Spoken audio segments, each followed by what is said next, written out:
সুযোগ পেলে ৫৪ বছরের ইতিহাসই বদলে দেবে জামায়াত, বলছেন ডক্টর তাহের। ফ্যাসিবাদের পতন হলেও সংস্কার প্রক্রিয়া প্রশ্নবিদ্ধ, বলছেন মান্না। জুলাই গণ অভ্যুত্থান, খেলা শুরুর পর জনতার ভয়ে পলাতক শামীম ওসমান। এবং সর্বশেষ জানাবো, জুলাইয়ের অপরাধের বিচার দৃঢ়ভাবে এগিয়ে চলেছে, বলছেন প্রধান উপদেষ্টা। শুনছিলেন সংবাদ শিরোনাম, এবারে বিস্তারিত। সুযোগ পেলে ৫৪ বছরের ইতিহাসই বদলে দেবে জামায়াত, বলছেন ডক্টর তাহের। দেশের কিছু মানুষ ও চিহ্নিত রাজনৈতিক দল ছাড়া সবাই জুলাই মুক্তিযোদ্ধা, তাই এ বিষয়ে কোনো বিভেদ সৃষ্টির সুযোগ নেই, এমন মন্তব্য করেছেন বাংলাদেশ জামায়াত ইসলামের নায়েবে আমির ও সাবেক এমপি ডক্টর সৈয়দ আবদুল্লাহ মোহাম্মদ তাহের। তিনি আরও বলেন, আপনারা যদি আমাদের একবার সুযোগ দেন এবং আমাদের ওপর আস্থা রাখেন, তাহলে আমরা ৫৪ বছরের ইতিহাসই বদলে দেব। দুর্নীতিবাজদের হয় দুর্নীতি ছাড়তে হবে, নয়তো জেলে যেতে হবে। ডক্টর তাহের বলেন, বিগত ১৫ বছর আওয়ামী বাকশালীরা দেশে অপশাসন দুঃশাসন চালিয়েছে, কিন্তু ছাত্র জনতার ঐক্যবদ্ধ অভ্যুত্থানের মাধ্যমে তাদের লজ্জাজনকভাবে ক্ষমতা থেকে বিদায় নিতে হয়েছে। তারা আবার দৃশ্যপটে ফিরে আসার জন্য নানান ষড়যন্ত্র অব্যাহত রেখেছে, কিন্তু বীর জনতা তাদের সে ষড়যন্ত্র কোনোভাবে সফল হতে দেবে না। তারা নতুন করে স্বৈরাচার হওয়ার চেষ্টা করছেন, তাদেরও জনগণ কোনোভাবে মেনে নেবে না। তিনি দেশ ও জাতিকে নিয়ে জামায়াতের ভবিষ্যৎ পরিকল্পনার কথা উল্লেখ করে বলেন, জামায়াত সত্য, ন্যায় ও ইনসাফ প্রতিষ্ঠার আন্দোলন অব্যাহত রাখবে। দেশের স্বাধীনতা সার্বভৌমত্ব রক্ষার প্রশ্নে জামায়াত কারোর সঙ্গে আপোষ করবে না, বরং দেশে টেকসই গণতন্ত্র প্রতিষ্ঠা ও তা রক্ষার জন্য সবকিছু করবে। তিনি দেশকে কল্যাণ রাষ্ট্রে পরিণত করার জন্য আগামী নির্বাচনকে চ্যালেঞ্জ হিসেবে নিতে সবার প্রতি আহ্বান জানান। তিনি বলেন, গতানুগতিক পদ্ধতির নির্বাচন দেশ ও জাতির জন্য কোনো সুফল বয়ে আনবে না। স্বাধীনতার ৫৪ বছরে প্রায় সব নির্বাচনই প্রশ্নবিদ্ধ ছিল। বিশেষ করে ১৯৭৩ সালে নির্বাচন সহ শেখ হাসিনার অধীনে কোনো নির্বাচন ছিল না। এসব নির্বাচনে ব্যাপক ভিত্তিতে রিগিং, গণহারে সিলমারা, কেন্দ্র দখল, ডামি নির্বাচন, ব্যালট ছিনতাই, দিনের ভোট রাতে করা সহ ভোটারবিহীন নির্বাচন অনুষ্ঠিত হয়েছে। মূলত এসব ছিল ভুয়া ও নির্বাচনের নামে প্রহসন। তাই দেশে অবাধ, নিরপেক্ষ, গ্রহণযোগ্য নির্বাচন করতে হলে সংখ্যানুপাতিক নির্বাচন পদ্ধতি তথা পিআর পদ্ধতি নির্বাচন চালু করতে হবে। এই পদ্ধতি চালু হলে নির্বাচনী অপরাধ থাকবে না, ভোট চুরি ও কেন্দ্র দখল হবে না, থাকবে না টাকার খেলা। মূলত যাদের প্রয়োজনীয় জনসমর্থন নেই, তারাই এই পদ্ধতির বিরোধিতা করছেন। তারা মাস্তানি ও অর্থের বিনিময়ে নির্বাচনী বৈতরণী পার হতে চান, কিন্তু জনগণ তাদের সে সুযোগ দেবে না। পিআর পদ্ধতি ছাড়া অন্য কোনো পদ্ধতি তারা মেনে নেবে না। ডক্টর তাহের প্রধান উপদেষ্টার উদ্দেশ্যে বলেন, জনগণের রক্তের উপর দিয়েই জুলাই বিপ্লব সাধিত হয়েছে।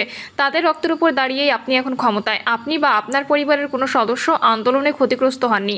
তাই নির্বাচনকে অবাধ ও নিরপেক্ষ করার জন্য রাষ্ট্রের প্রয়োজনীয় সংস্কার করতে হবে।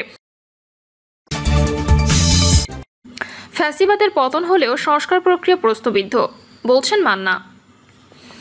নাগরিক ঐক্য সভাপতি মাহমুদুর রহমান মান্না বলেছেন, যারা গণ অভ্যুত্থানে অংশ নিয়েছেন অথবা গত ১৫ বছর ধরে রাজপথে আন্দোলন করেছেন, সবার চাওয়া ছিল একটি ফ্যাসিবাদের পতন। সেই ফ্যাসিবাদের পতনের পর অন্তর্বর্তী সরকার এসেছে, কিন্তু আমরা চাই না এই সরকারও আগের ৩টি নির্বাচনের মতো আরেকটি তামাশা নির্বাচন উপহার দিক। আমরা একটি গ্রহণযোগ্য, গুণগত নির্বাচন চাই। তিনি বলেন, এই নির্বাচন আয়োজনের জন্য যে সংস্কার দরকার তা এখনই করতে হবে। প্রধান উপদেষ্টা যদিও একটি সংস্কার প্রক্রিয়া শুরু করেছেন, সেটি ইউনিক বা ব্যতিক্রমধর্মী বটে, কিন্তু বাস্তবতা হলো আজ অবধি একটি সংস্কারও তিনি সম্পূর্ণ করতে পারেননি। পুলিশের ভূমিকা নিয়ে প্রশ্ন, পুলিশের ভূমিকায় হতাশা প্রকাশ করে মান্না বলেন, প্রধান উপদেষ্টা পুলিশকে বলেননি যে অন্যায় করেছে তার বিচার হবে, বাকিদের নিরাপত্তা দেওয়া হবে, বরং কোনো রকম পুনর্গঠনের উদ্যোগ ছাড়াই পুলিশকে রেখে দেওয়া হয়েছে। ফলে আমরা জানি না তারা কি করবে। এখন আমরাই নিজেদের রক্ষক, আমরাই প্রতিদ্বন্দ্বী, আমরাই প্রধান খেলোয়াড়। তিনি আরও বলেন, এই অন্তর্বর্তী সরকার গত ১ বছরে বড় কিছু করতে পারেনি, আগামী ৬ মাসে পারবে সেটাও নিশ্চিত করে বলা যায় না। বরং যদি হঠাৎ করে বলে বসে এই না হলে নির্বাচন হবে না, তখন পরিস্থিতি সামাল দেওয়া কঠিন হয়ে যাবে। মান্না বলেন, সংবিধান সংস্কার করতে হলে তা সংসদে পাশ করাতে হবে, কিন্তু যেসব দল নির্বাচনে জিতে সংখ্যাগরিষ্ঠ হবে তারাই এসব সংস্কারের বিরোধিতা করছে। ১৯টি মৌলিক সংস্কারের মধ্যে তারা 10টি মানে না। এখন আপাতত সবাই একসঙ্গে চলার চেষ্টা করছে বলেই কিছুটা সম্মতি মিলছে, কিন্তু নির্বাচনের পর যখন সংসদ গঠিত হবে তখন এসব সংস্কারের কি হবে? বিএনপির অবস্থান নিয়েও প্রশ্ন তোলেন নাগরিক ঐক্য সভাপতি। তিনি বলেন, আমরা কি বিএনপিকে জিজ্ঞেস করেছি তারা যেসব সংস্কার বিষয়ে নোট অফ ডিসেন্ট দিয়েছে, ক্ষমতায় গেলে তারা সেগুলো মানবে কিনা? ইয়েস বলবে নাকি আবারও নো বলবে? এই প্রশ্নগুলো এখন থেকে সামনে আনা জরুরি। মান্না মনে করেন, কেবল ফ্যাসিবাদের পতন নয়, সত্যিকারের গণতান্ত্রিক কাঠামো গড়তে হলে এখন থেকে সুস্পষ্ট সংস্কার এজেন্ডা ও দায়বদ্ধতা নিশ্চিত করতে হবে। জুলাই গণ অভ্যুত্থান, খেলা শুরুর পর জনতার ভয়ে পলাতক শামীম ওসমান। নারায়ণগঞ্জে জুলাই আন্দোলনের মাধ্যমে পতন ঘটে ওসমান পরিবারের। ১.৫ দশকের জিম্মি দশা থেকে মুক্তি পায় নারায়ণগঞ্জবাসী। বিভিন্ন সময় বিরোধী দলের নেতাকর্মীদের উদ্দেশ্য করে খেলা হবে বলে হুঙ্কার দিয়ে এলেও খেলা শুরু হওয়ার সঙ্গে সঙ্গে পালিয়ে যান শামীম ওসমান। নারায়ণগঞ্জে ছাত্র জনতার গণঅভ্যুত্থানে সশস্ত্র হামলা চালান শামীম ওসমান ও তার অনুসারীরা। দলীয় নেতাকর্মীদের পাশাপাশি হামলায় অংশ নেন শামীম ওসমানের পুত্র অয়ন ওসমান, শালক তানভীর আহমেদ টিটু, বিআই সালাউদ্দিন লাবলু ও অয়নের শালক ভিকি। শহরের রাইফেল ক্লাব থেকে লুট করে অত্যাধুনিক বিভিন্ন অস্ত্র নিয়ে সেদিন নারায়ণগঞ্জে আন্দোলনকারীদের ওপর ঝাঁপিয়ে পড়েছিলেন শামীম ওসমান। দুপুর থেকে বিকেল পর্যন্ত নারায়ণগঞ্জের চাষাড়া থেকে ডিআইটি এলাকায় অস্ত্র নিয়ে গুলিবর্ষণ করেন এবং তাণ্ডব চালান শামীম ওসমান। ১৯ জুলাই শুক্রবার জুমার নামাজের পর শহরের চাষাড়া নূর মসজিদ, ডিআইটি মসজিদ সহ বিভিন্ন এলাকা থেকে ছাত্র জনতার কর্মসূচি শুরু করার কথা ছিল।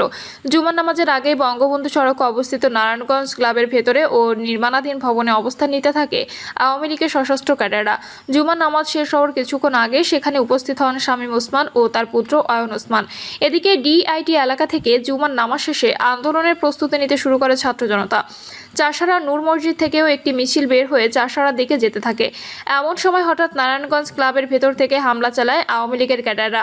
মিছিলটি ছত্রভঙ্গ হয়ে গেলে নারায়ণগঞ্জ ক্লাবের সামনে অবস্থান নেন আওয়ামী লীগের নেতাকর্মীরা। এ সময় শামীম ওসমান ও তার বিআই সালাউদ্দিন লাবলু, ভিকি, তানভীর আহমেদ টিটু, ছাত্রলীগের সাবেক সভাপতি হাবিবুর রহমান রিয়াদ সহ আওয়ামী লীগ ও অঙ্গ সংগঠনের কয়েকশো নেতাকর্মী নারায়ণগঞ্জ ক্লাবের সামনে অবস্থান নেন। একসময় শামীম ওসমান ও তার অনুসারীরা পিস্তল, শটগান ও অটোমেটিক মেশিনগান দিয়ে গুলি ছুটতে ছুটতে ডিআইটি এলাকার দিকে অগ্রসর হন।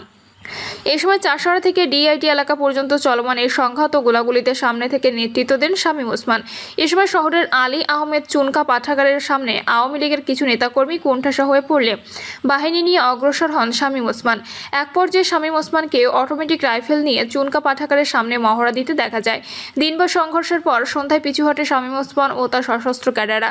এক পর্যায়ে ছাত্র জনতার প্রতিরোধের মুখে নারায়ণগঞ্জ ছেড়ে পালিয়ে যান তারা। ৫ই আগস্ট আওয়ামী লীগের পতনের আগ মুহূর্ত পর্যন্ত শহরের প্রাণকেন্দ্র চাষাড়ায় অস্ত্রবাজি করতে দেখা গেছে শামীম ওসমানের অনুসারীদের। তবে দুপুরের পর পাল্টে যায় দৃশ্যপট। আওয়ামী লীগের পতনের খবরে বিজয় উল্লাস করতে থাকে জনতা। নারায়ণগঞ্জে ওসমান পরিবারের সদস্যদের অফিস, বাড়ি ও বিভিন্ন টর্চার সেলে হানা দেয় ছাত্র জনতা। এদিকে শেখ হাসিনার পালানোর খবর পেয়ে আত্মগোপনে চলে যান শামীম ওসমান। পরিস্থিতি কিছুটা শান্ত হলে পালিয়ে ভারতে অবস্থান নেন শামীম ওসমান। ২৫ সেপ্টেম্বর দিল্লির নিজামুদ্দিন আউলিয়ার দরবারে দেখা গেল শামীম ওসমানের। জানা যায়, ভারতে গিয়ে শেখ হাসিনার সঙ্গে বেশ কয়েকবার দেখা করার চেষ্টা করেছিলেন শামীম ওসমান। তবে ভারত সরকার শেখ হাসিনার সাথে কাউকে দেখা করতে দেয়নি। পরবর্তী পরিবারের সদস্যদের নিয়ে দুবাই চলে যান তিনি। একসময় পুরো শহর দাবিয়ে বেড়ানো, হুঙ্কার দেওয়া বাঘ বর্তমানে পৃথিবীর এক প্রান্ত থেকে অপর প্রান্তে পালিয়ে বেড়াচ্ছেন। প্রিয় দর্শক, এই ছিল এখনকার সর্বশেষ সংবাদ। আপডেট সব সংবাদ পেতে চ্যানেলটি সাবস্ক্রাইব করে বেল আইকনটি ক্লিক করে রাখুন।